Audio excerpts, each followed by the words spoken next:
Hello, আপনাদের সাথে আজকে পরিচিত হই। ও ওরিও, আমার বাচ্চা, আর আমি হচ্ছি হেলেন।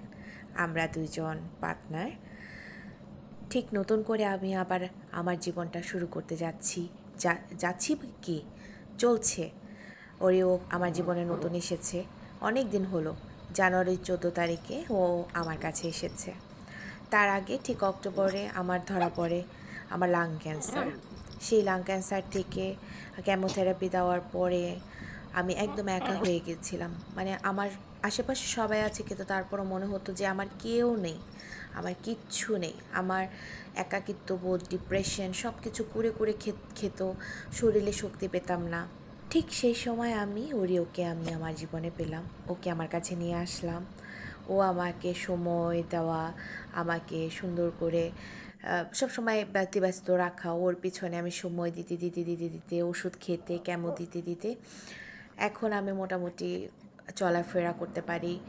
আমি নিজে নিজে সব কিছু করতে পারি। ওরিও আমাকে সবসময় সহযোগিতা করে, ওর পিছে পিছে থাকি। ও আমাকে হিল করতেছে ডে বাই ডে। একটা কুকুর মানুষের জীবনে যে কতটা প্রয়োজন আমি সেটা হাড়ে হাড়ে বুঝি।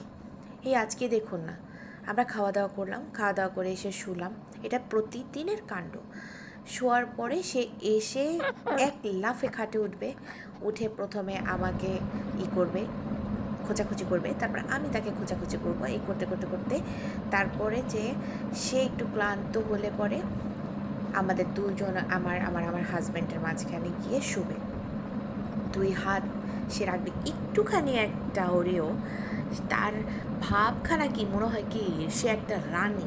তার রানীর মতো তাকে ট্রিট করতে হবে, রানীর মতো তাকে রাখতে হবে। একদম একদম আড়াআড়িভাবে শোবে। আর আমারও কাজ হচ্ছে ওকে খোঁচাবো। আমার ওকে ওকে কিছু করলে আমার খুব আনন্দ লাগে। তার বলেই টর্চার না, অবশ্যই না। আমি ওকে প্রচণ্ড ভালোবাসি। দেখেন না কত ইনোসেন্টলি শুয়ে থাকে। যখন তার ঘুম পাবে তখন এসে এরকম করে শুবে, ত্রিং ব্রিং ক্রিং করে। মানে আমি খুব আনন্দ পাই। আমি ওকে নিয়ে খুব ভালো আছি। আপনারা সবাই প্রার্থনা করবেন আমার জন্য, আমি যেন এই মরণ ব্যাধি থেকে উঠে আসতে পারি, ওরিওকে নিয়ে থাকতে পারি। আমি যেন ওরিওকে নিয়ে সুন্দর সুন্দর কিছু ভিডিও করে করে আপনাদের সাথে শেয়ার করতে পারি। আপনারা সবাই আমার জন্য প্রার্থনা করবেন।